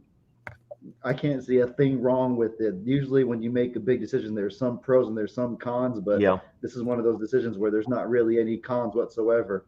You know what I mean? Well, this has been a dream of mine for a very long time. Long before long before we had ever purchased Longhorn Lester's, that property. That's been over a year now. I've always told Ellie that, that obviously in the Morrow family, what we've always done, and this goes back for generations, is your father, passes your land on to your son. We don't have money to pass on. We just pass on some land. So now you pay the taxes. And so Ellie has always known that at some point he and Lex would inherit, land. But it wasn't until we purchased Longhorn Lester's that Ellie and Lex, now they had an option of which piece of property they would like to inherit. And I asked you first because you're the oldest. And I says, Ellie, I says, if something was to happen to your dad and I was to not be able to maintain or continue on with what I'm doing, which piece of property would you prefer out of the two properties? We have, Jamie's at 15 or 16 acres here. 11 plus 5. So that's 16 acres here. Yeah. Or there's 20 acres at Longhorn Lester's. And you told me what? You remember those words? Yeah, I said the sanctuary. I forgot why, but it was a. I don't know why. I just want to be here. I just want to be here. No, I forgot what I said then, but it was probably something about like the legacy that the sanctuary has. And it's like the Longhorn Lester's was pretty new at that time when you asked me. And so people don't know that you grew up right here in this front yard playing football. You have the trampoline where we played wrestling. We had the pool where we had all kinds of fun. And then, of course, family. We have family all around us. So Ellie has grown up always surrounded by his cousins and his grandparents and everybody else here on Morrow Hill. So it wasn't a surprise to me of which property you'd rather have. And so I feel like this is something that I'm excited about. And I know it must be difficult for Megan probably, and you, I would think. Y'all live in the city now, so you're a lot closer to everything. And coming out here, you're 20, 30 minutes away from everything, maybe even more, depending on how traffic is. Does that bother you or scare you at all? Well, I've already done my Google Maps searches and smart kid. All the important things aren't that much farther. You make it work here than it would be in the city. Okay. That's another reason is that over here, like it is in the country, but it's not quite as desolate. There's still stuff around. I think that you're probably, as long as we have good internet, and as of right now we do. Yeah. That's important. All right, well, we're gonna open some gifts. I love you. I love you too. Leaving now? Yeah, probably. Bye, buddy. Bye. I love you. Don't worry about my eye. I'm okay. It happens sometimes when I look at screens too much. The hay probably didn't help though. Everyone's worried about my eye. Oh, I can't read a comment. My eyes are blurry. That's all blurred to me, Ellie. I have no idea what they're saying. Well, if I do this, I can see it just fine. So what should he do then? Did I say telling you what to do? They're saying Visine, rinse it out. A lot of different things. Rinse it out. Allergy pill. There's a bunch of ideas. But truthfully, I'll probably wash my hands and get some rest, and it'll be better tomorrow. So you know what I've always done? You want to come close and I'll do it? What? So I want you to take your top eyelash and pull your eyelash out so far that and then pull it down over your eye, like down as low as it can go. Jamie, does this look really pretty gross? No, that will make doing. No, listen, this is true. You take your top eyelash and you pull it down really far. You should start with using soap on your hands and then this is going to make your eye naturally water. It will flush out your eye without having any water. This is something that you learn in nature. And so I like hand washing, Jamie. I like hand washing. Let's wash our hands. Let's all just go wash our hands. Anyway, Ellie, if you want my advice, I would say take your top eyelash and pull it way down over your eye. And that's a dad's advice compared to a mom's advice. Just go wash your hands and maybe gently sprinkle some water on it, and then I'll sing Kumbaya, my Lord, Kumbaya, Kumbaya, my Lord, Kumbaya. There you go. You're good. All right, love you, son. All right, love you too. I don't know where to go with that. I don't know where to go. Jamie, open a gift for me. Love you, son. Drive safe, please. So recently, we have received a lot of gifts, and Lester and I stopped doing gift and goodies a while back because we just felt strange that here we were receiving blessings, and it felt wrong to celebrate that. Well, with the economy, Everybody is struggling. Everybody is paying $6 or more for gasoline. Everybody is having to pay what they're paying for eggs and bread. And just in the economy that we're going through, it just felt very unfair that we're sitting here opening gifts, knowing that people, everybody, there's nobody who's not having to pay those same prices for things that we used to pay a lot less for. So we just kind of felt awkwardly weird about opening gifts. I still do, for the record, but I also know that I struggle with, like, I always keep everything that comes, I keep, and I make this list of, I'm going to find this person and say thank you. And it's very hard to, all of a sudden that list is like pages and pages long. So I'm terrible at sending the thank you or writing a thank you card and doing all the things that I say I'm going to do because I just run out of time. So I told Lester I was going to start doing just reels or something of the gifts. And then tonight we ended up in 2 different places because my plan was to do little snippets of opening these gifts, and here we are to hang out with y'all. So my first one says, to Jamie, I was thinking of dear sweet Dixie and how blessed all of us are, and so how she has blessed us all in so many ways. Thank you for sharing her life, from Chrissy. And what a fitting, how sweet is that? So that is a really neat ornament with, it says Dixie inside of it, and it's got glitter hanging from it, and that's beautiful. That is beautiful. I don't want to cry. Where do you hang it, though? So they make these really neat stands. Like if you look on the shelf over there at I'm a Survivor, there's one that has Maggie on it, and there's one that has Journey on it that other people have sent us. So that is what I will do with Dixie as well. So thank you very much. Yeah. So I'm going to open one. This over here comes from Mrs. Joanne in Minnesota, and it comes to Lester, and it is a newspaper. Okay, there's 2 pieces of newspaper here. Read this story, part 1, and then part 2 is in the next paper, and then it's on page 4B, and it says farm succession planning. How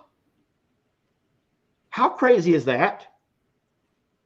Seriously? Page 6. I'm not making this up. I swear on Jesus's Bible, on the Holy Bible, that this is what it says right there. And so if Ellie didn't just darn near walk out the door, and then it says page 6B talks about passing your farm onto the next generation. So I'm not going to read that right now. Oh, well, actually, it's like the big title over here. Hey. Passing the farm onto the next generation. Jamie, can we just talk about that for a minute? Uh-oh. What are you doing? That was my finger. Clicked it accidentally. Oh, there's more. Oh, my gosh. Look, Jamie. What a blessing. Wow. Can I read it? Sure. Hey, Lester, I have my coffee every morning while watching all the Morrow videos. It starts my day off with a smile.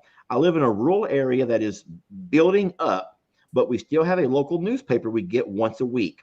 As I was reading the issues enclosed, I remembered you talking about your Uncle Raleigh and Pawpaw passing on their farms.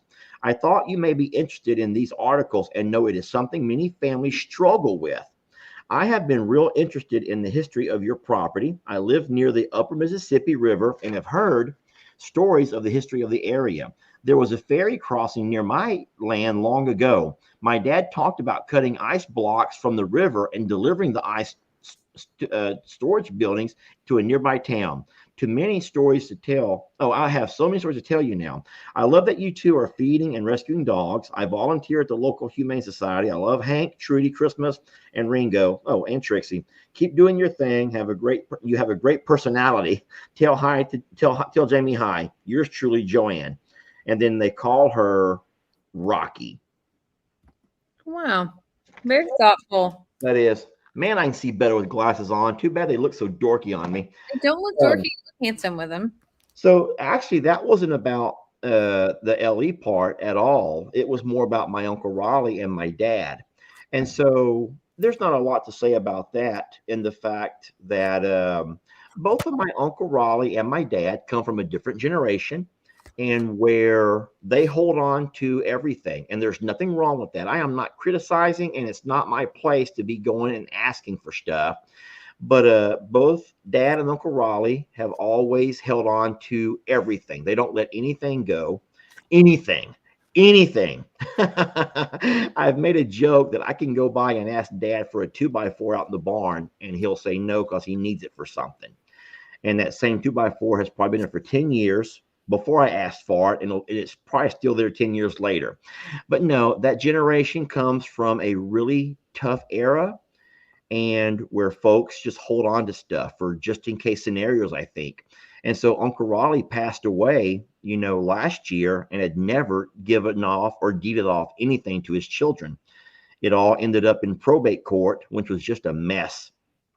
And then, of course, my dad is still young and he's doing great, but it'll be up to my dad to decide when that day happens. It's not my place. But what I'm going to do, my plan, and Jamie and I have talked about this before, is that we're going to give to our kids while they can still enjoy it, while they're young enough to enjoy it.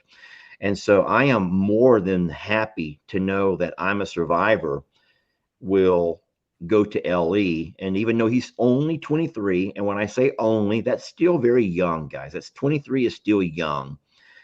And even though Jamie at the age of 23 already had a kid, and me at 23 was finishing my college degree, we were a more mature generation at 23 than what I think kids are today at 23. Jamie, please help me out before I put my foot in my mouth. And I want, if Ellie says that he's ready, he and Megan are ready to take on a more active role in farming and doing what we've been doing our entire lives. And of course, Ellie has been here through all of the Hurricane Harvey experience, and he's been here through all of the rescues, all of the animals who we've had that have been rehomed to us, all of our babies. Ellie's been a part of all of them. And if he wants to take over that role of being their primary caregiver, then I'm all excited about that. It'll make sure that I can kind of watch and see him grow into his role. And I can be here to help him do that if he needs. Now, I won't be here, like looking over his back. By the way, Jamie, I told Ellie that we'll be having to remove the cameras. I don't think him and Megan want to be spied on all the time, but we'll be here enough throughout the week to make sure the animals are doing great, and that Ellie and Megan, for any questions, then we're right here. Just ask us. But I also want Ellie to know that he doesn't have to look over his shoulder. I want him to know that it's his and that he can make decisions. And I want him to learn that he may make some bad decisions, but that's how we learn from mistakes that we make.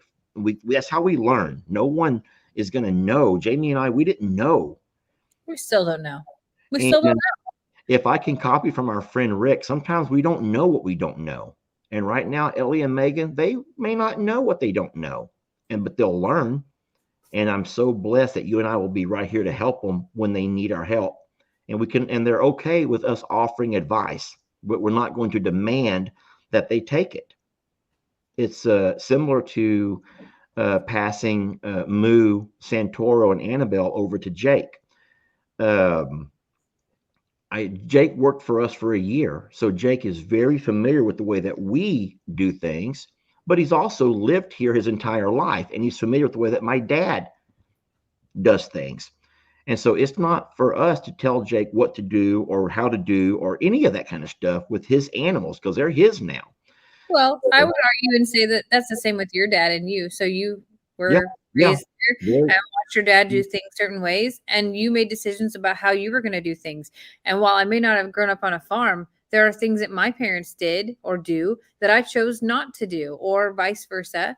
And that's just normal. So I think that that's just a way of life. And it's going to be a pleasure to be able to watch and learn, because Lester and I need to acknowledge that we don't know everything, and that we can learn from both their mistakes and from their wins as well. And we will. Anyway, I opened another gift. Is it okay if we change? I watched you doing it. Let's see. Go ahead. Okay, so it was cool because I was excited about this one because it comes from overseas. It has this really fancy postage on it, and it has a customs declaration, and it comes from someone named Gaynor Ellis. And this is crazy, but unnecessary. But she did send. Okay, so this says 20 Bank of Scotland, and it has. I've never seen. It says 20 pounds. I have never seen. Is it a British pound? Is that what it's called? A pound. Yeah, that's British. That's I've maybe, never maybe seen this. all of the UK. I don't know. Does it say on there Bank of UK or does it say Bank of London? It says Bank of Scotland. Oh, so yeah, so it's the entire UK then would be the pound. It's really neat. They have really cool currency. I've never seen anything like it, but it was completely unnecessary to send. And thank you. In it comes a tool that you use for making horse knots, and it's a tether tie, which is really cool. I have a lot to learn about this, but it's about different pressures and how the rope is utilized with it.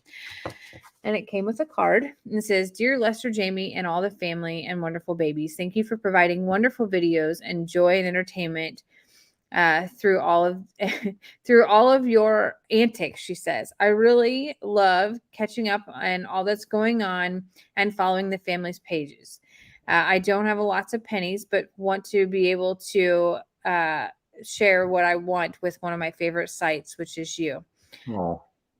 She says, "Please use it for Dixie and the other babies. Sending much love and many blessings from Gaynor." That's really awesome, and I thank you for being so she's thoughtful. in Scotland. Apparently so. Doesn't it baffle you the way anybody from, that far away would ever know about us and then end up falling in love with one of our babies? Well, she has a thing for Dixie, obviously. And so that's beautiful. I'm not trying to spoil the moment, Jamie. That's a beautiful gift, and we appreciate that. Now, I'm just going to address something. And I'm so, Miss Black, I'm sorry for calling you out, but you're not the first person to say this. I've been reading this for a while, and I don't know if it's the same people or if it's just a general consensus. But for everyone saying, Lester, stop talking, let Jamie talk. Guys, shame on you for not knowing the woman that you're looking at right there. Shame on you for not knowing what a strong woman she is. And Jamie can and will and has shut me up a number of times to say what she wants to say when she wants to say it. She does not need any help ever from you all to tell me to shush and let her talk. So I promise you, I'll tell him, and I'll find a way to mute him if I need to. I'll go on my own dang live if I want to talk. This was actually Lester's idea to come tonight, and normally we kind of have our this is what we're going to talk about, this is what we're going to do, all these things. Tonight was kind of on a whim, and I think that secretly he probably wanted to spend time with me, and this is really how, and he didn't want to say it because that's kind of that wouldn't be very manly of him to be able to say. I really was looking forward to a nice romantic evening together, and this is the only way we can spend time together without losing his man card. So y'all got to join in on date night, I guess. Better than what you do. Hey Lester, what are you wearing? I do not do that anymore. I know what you're wearing. It's typically Crocs and that shirt and the same shorts because you have my hat and my hat. I'm going to go ahead and hide that comment now, Mrs. Black, and I'm sorry for calling you out, but you don't mind calling me out, so it can work both ways here. It does. It works both ways. If you're going to call me out like that, and everyone knows that I've been known to ramble a little bit, and that may have been a joke, Jamie. She may have been joking. It could have been a joke. But when you read it once, okay, then you read it twice, okay, then you read it again, then you read it again. I talk on Time Out Tuesday relentlessly so much that I apparently can't finish my own stories that I start and have to now do them on Thursday nights with Lester. Exactly. So I think that one of the neatest things about you and I is that we have banter back and forth. We're able to banter. And if you don't know what that means, if you watch other internet couples do a live together, sometimes it's easy to see that someone runs the show and the other person is just kind of a filler, just kind of space taker upper. But one thing that I think that Jamie and I do very well is complement each other. I don't mean compliment with an I, but complement. We do very well together because we're able to banter, and that's entertaining. But to be entertaining, you have to let us do what we're doing, and I will talk and Jamie will jump in.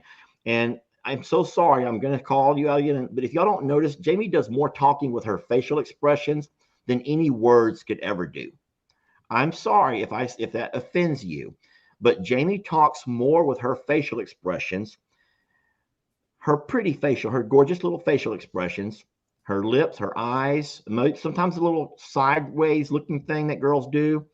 But Jamie can do all those things. And so she doesn't need to talk like I do. I have nothing going here. I have nothing here. Nothing. So all I got is this. This is all I got right here. So please allow me to use it, okay? Let me use my tools, Jamie. Okay. Oh, wait a minute. This comes to Lester Morrow, yet look at what it says. These are vinyls. Vinyls that say Teeny Weeny. I love it. Dragon Rescue. And it has a dog print in the back of it. Yeah, these are vinyls, Jamie. So that was probably meant more for you than for me. Okay. A little note. Keep up the good work. Enjoy. It's from Christy and Ella, and they're in Oregon. Aww. That's awesome. Thank you. It is time for and some updating to the weenie wagon because people have sent things that are really neat. I guess that I'll make some of that my project this weekend since we might be stuck inside because of the rain. So that sounds really fun. She also included lots of different little keychains. Well, they're all the same, cute. But they have that same thing on them, the little truck, the little weenie wagon with the paw print. So, and probably a girl's night out in the weenie wagon. It's probably time for that too, to be honest. So thank you, Christy and Ella. That's lovely. And that's really sweet. Thank you. Is it my turn? It's your turn. Okay. I did not pre-open this one, so I'm not real sure what we got here.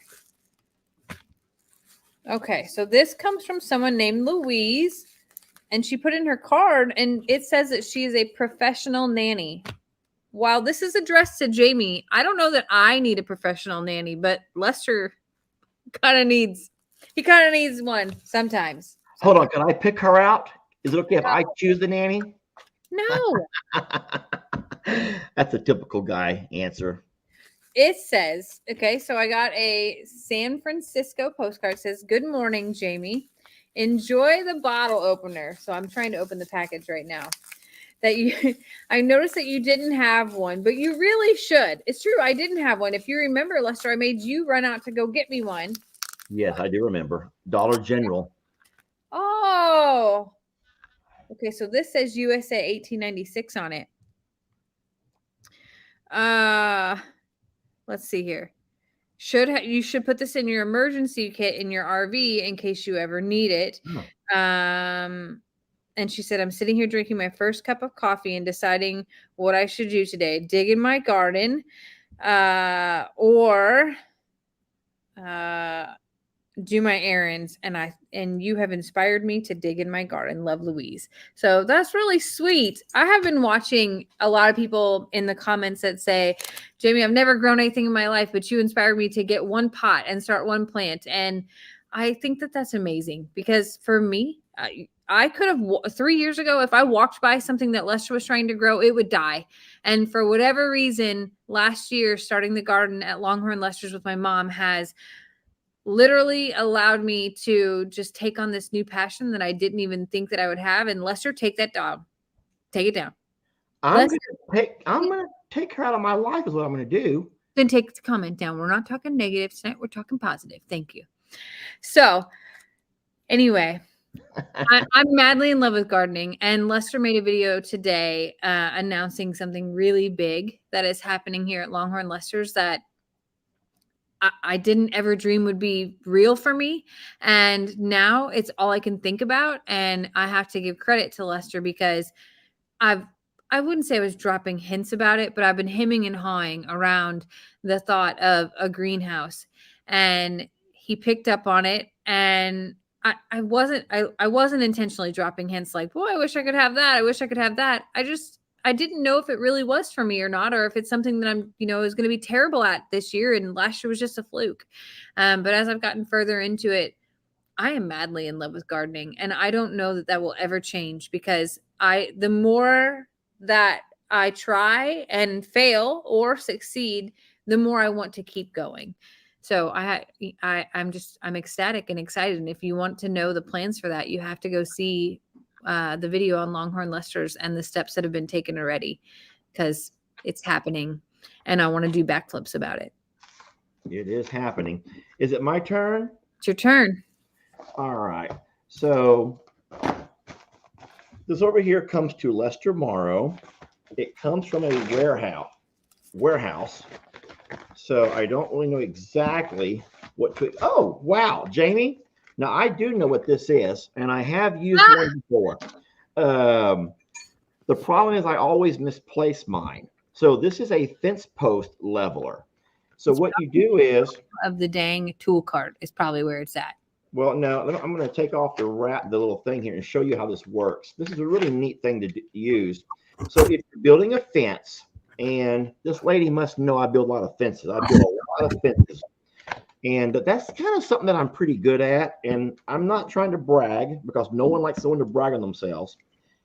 But when you're good at something, you can't help but take pride in it. And so the more that I build, the more I enjoy them. So what you do is, if you have a fence post that you're working on and you put that post in the ground, you can put this on your post to make sure that it's level, not only going up and down, but also that it's not leaning side to side. Wait, that tool's actually for me, because I'm typically the level holder person. Yes. So it's able to level your post both ways. You don't want your post to be leaning back. You don't want it to be leaning sideways. And so if you only have a level, you have to put it here and then move it here, and then sometimes put it back over here. But that right there allows it to do both at the same time, which is a really neat tool to have. And those work out great. And then it has this little strap that goes around it, so you can actually put it on the post. So you can actually strap that onto the post first, around the post. And then when you stand the post up, all you got to do is make sure that you can see your two levels. Hold on a second. This is replacing me. Yeah, I can actually have both my hands now. I don't have to do my little bunny hop and use my chin and all of that kind of stuff. So that's a great gift. Let me see what the note says. Well, there's not going to really be a note because it comes from a company, but they sometimes will allow you to put something on there, and there's no note attached. There's nothing attached to say who it's from. So I'm so sorry for that, but I do appreciate the gift. So thank you very, very much. All right, you're up, Jamie. I have one more. That's all I got. And this one is actually addressed to Billy Bob. Oh. Oh. Oh, he's going to be so happy. Billy Bob got him some Rachel Ray nutrition. Oh, the healthy stuff. The healthy stuff. Billy Bob likes these. I will say Billy Bob is a light eater in reality. Yes, he's a little guy, but that's not a dig at him. He loves love more than he loves food. So he will enjoy this, but one of these will take him probably 3 meals to finish, because he's just a light little eater, and we love him. And something else about Billy Bob is we're probably going to have him for the rest of our lives. Because we've had 2 people want him and then back out. James, 2 people have contacted us who were very serious inquiries. Like, they were very serious that Billy Bob was going to change their lives, and they needed this dog. And so we began to pursue the first person who reached out to us, and then a week later they backed out. And I'm not going to say the reasons why, but that's fine. And then we had a second person who was very serious about Billy Bob, and then a week later they backed out. And so we've had 2 very serious inquiries on Billy Bob, and they have both backed out, and I'm not real sure why.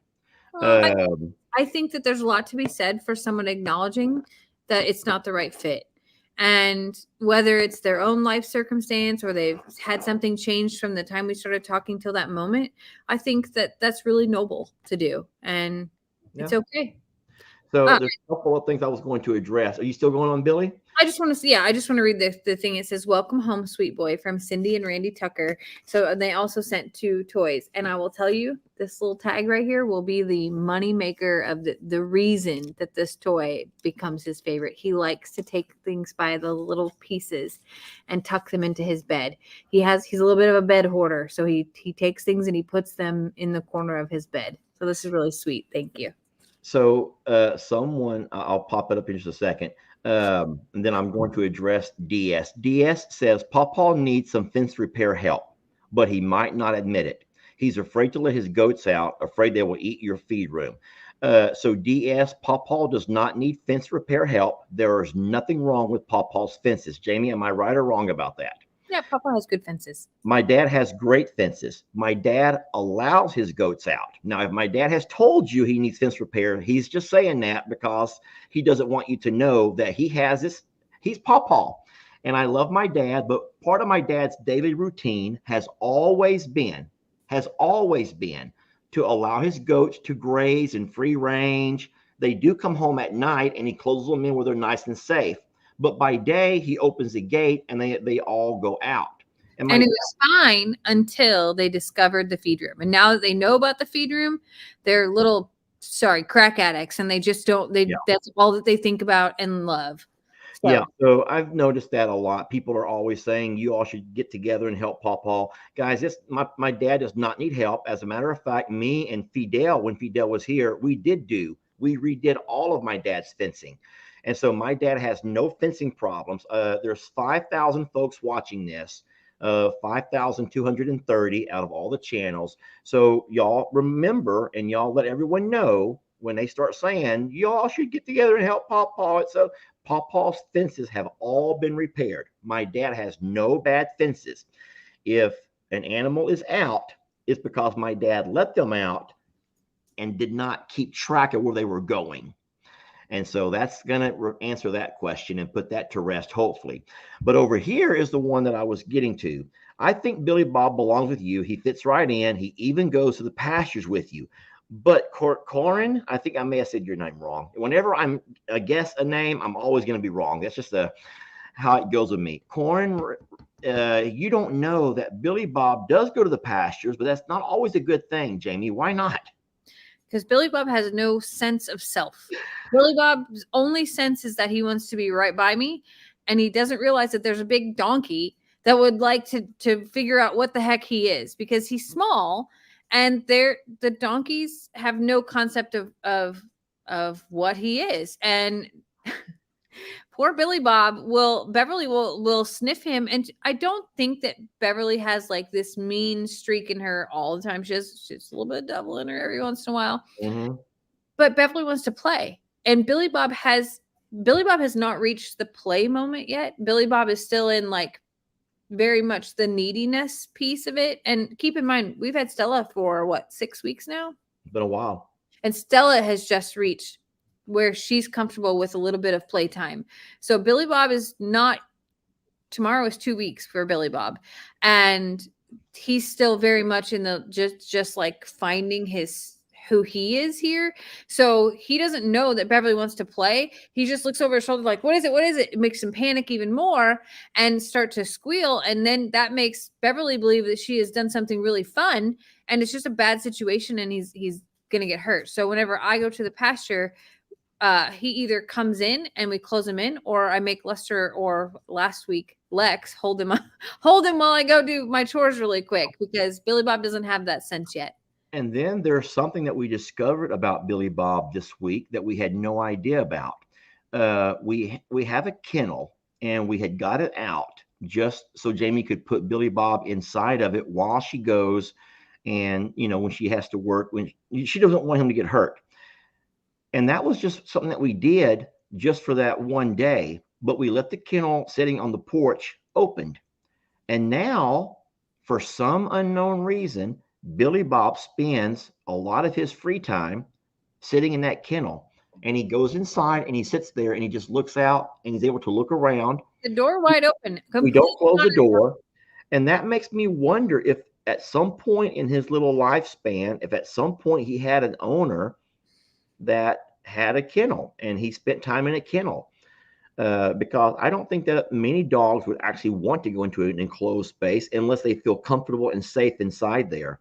I And think it's very much a safety thing. Like he feels, you know, just content in his little kennel, and that kennel sits on the porch. It's not, I mean, he can see out and look at everything going on. And I only put him in there on Thursdays before, whenever Lester was with Lex, I would have to put him up so that I could do all the chores for everybody.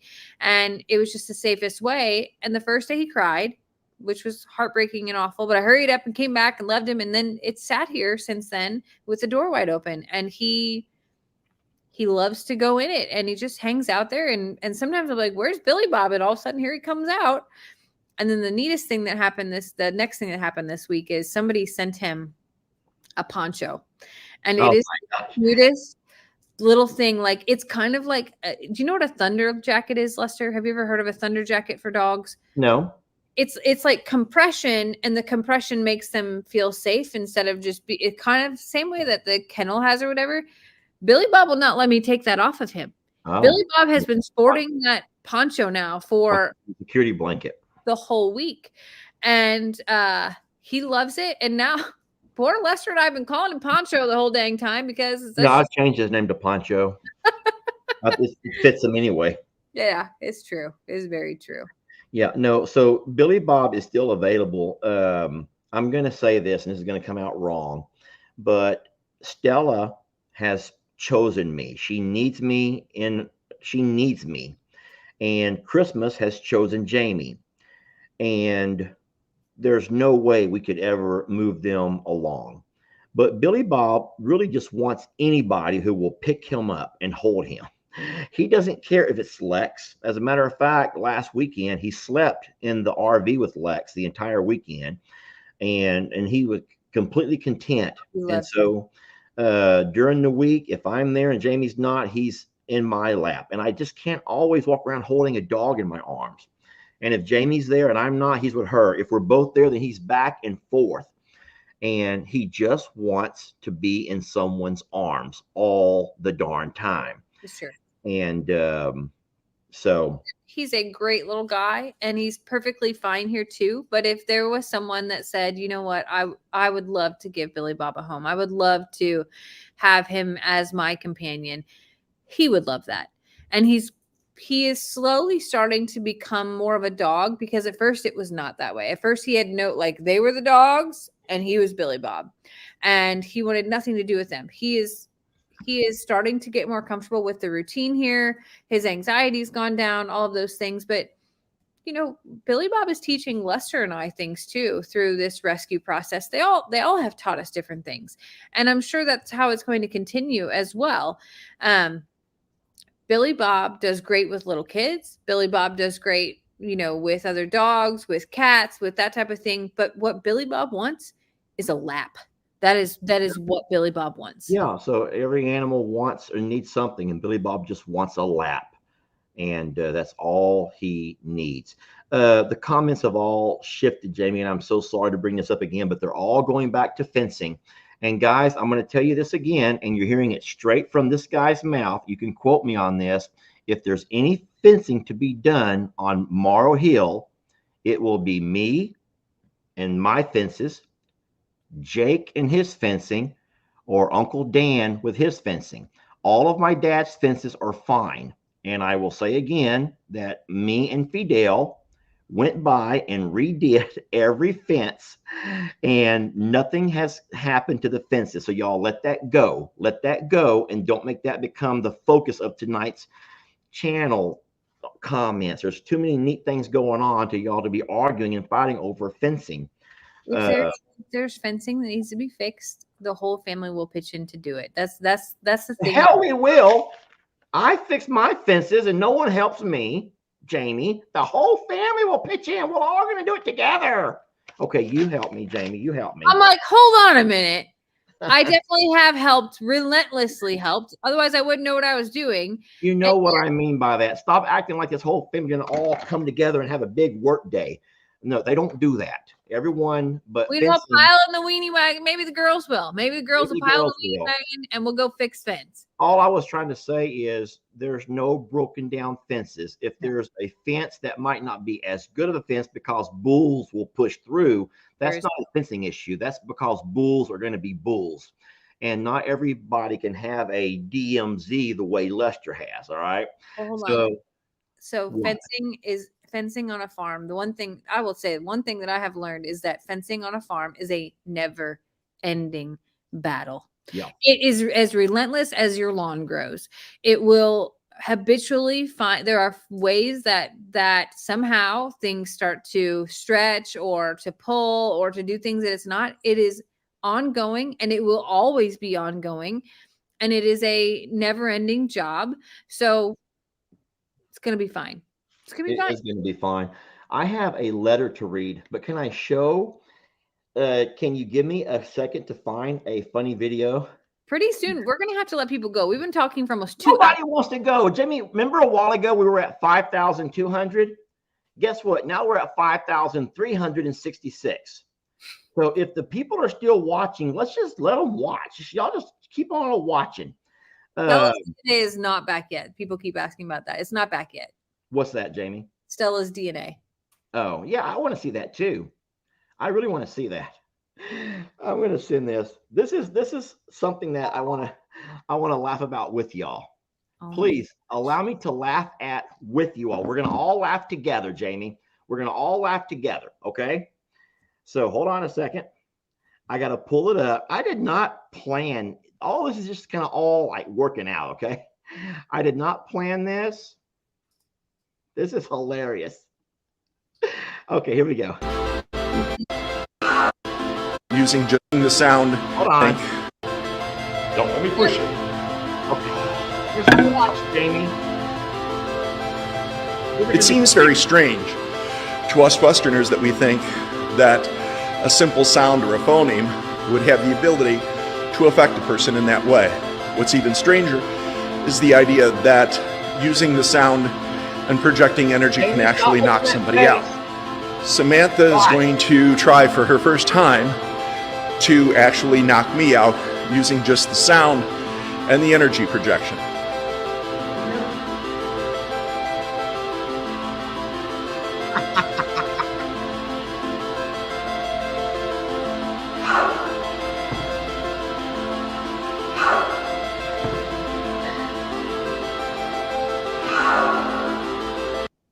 Okay, I think that's enough to illustrate my point. Jamie, do you believe any of that you just saw? No, and I can't believe that I don't even know where this is going. Okay. Can folks please remember a very important point I'm about to make? Stop believing everything you see in videos.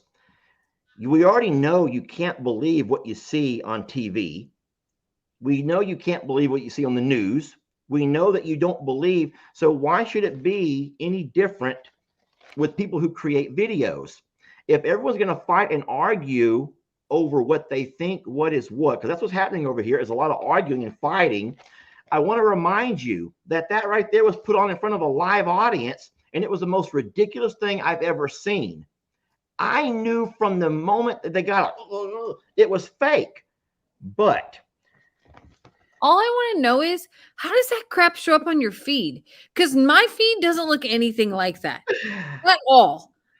Hold on. Julia says it best. Just remember, everything we see online. Oh, not everything we see online is real. Thank you, Julie. That is so darn true. And people forget that. You forget that, y'all. You forget that. Everything that you see online is not true. Most things I would say you see online are not true. All right, here we go. Oh, Jamie. I wanted to read it, but look what it says on top. Can you read that? Not private. Yet. It says private. Please read in private. And it's to Lester. So I will not be able to read this. But she wants to make sure that you know that it's appropriate. She goes, I hope and pray that all is well. Please read in private. Jamie, it's fine. So I don't know what she was trying to say. Anyway, so ma'am, I will take some time to read that in private. And darn, that was my last gift to open, Jamie. I didn't bring a whole box like you did. Well, I believe it or not, there's a package for Dan and Lou in my box, so I have to bring that over tomorrow to Lou. Did I ever show this from Karen Glenn? This is already open. I've already talked about that. Mm-hmm. I'm just trying to find anything to talk about. Has anyone? I know, like, are you like lonely tonight because you don't want to hang up? Is that like, I feel like you are like. We've all seen our word search. We should sell this. We should make copies to sell like, our word search. The kid at show and tell, it's like, wait, but I have this mint, and it's really cool mint. And then he's like, wait, but I have this phone case, like anything to just keep it going. All right. Well, listen, if we hang up, don't you text me 5 minutes later Oh saying, my God. Lester, what are you wearing? What are you wearing? I don't text you and ask what you're wearing. That's so weird. I know what you're wearing all the time because it's always the same thing. All right. Well, say goodbye then, Jamie. Darn it. You can stay on, but I do have to build my video for tomorrow. No, and it's late. Good? Okay. Y'all, thank you so much for giving us your time tonight for this crazy date night that we have, brought y'all along for. I guess this is how the kids dated during COVID too, right? No, kids didn't care. Oh, okay. You don't understand. COVID only shut down some people. Most people did not shut down for COVID. Kids never stopped. Kids never stopped doing what kids do. They just found ways to be more sneaky about it. Understood. Yeah, that's the craziest thing about COVID right there. Y'all, it only shut down some, huh? I was gonna shut you down and say we love you so much, and we are so blessed that you give us so much of your time, and for allowing us into your homes and phones, and just being a part of this wild and crazy journey that we're on. I cannot say it any better. So we'll end with that, and I'll just tip my hat. How about that? We love y'all. We do, and we are blessed to have you a part of our lives. Get it? I got it. Our lives. No one gets my humor anymore, Jamie. That's our lives. This is alive. It's alive. Thank you for being a part of our life and our lives. I got it. All right. I'm out. Bye, guys.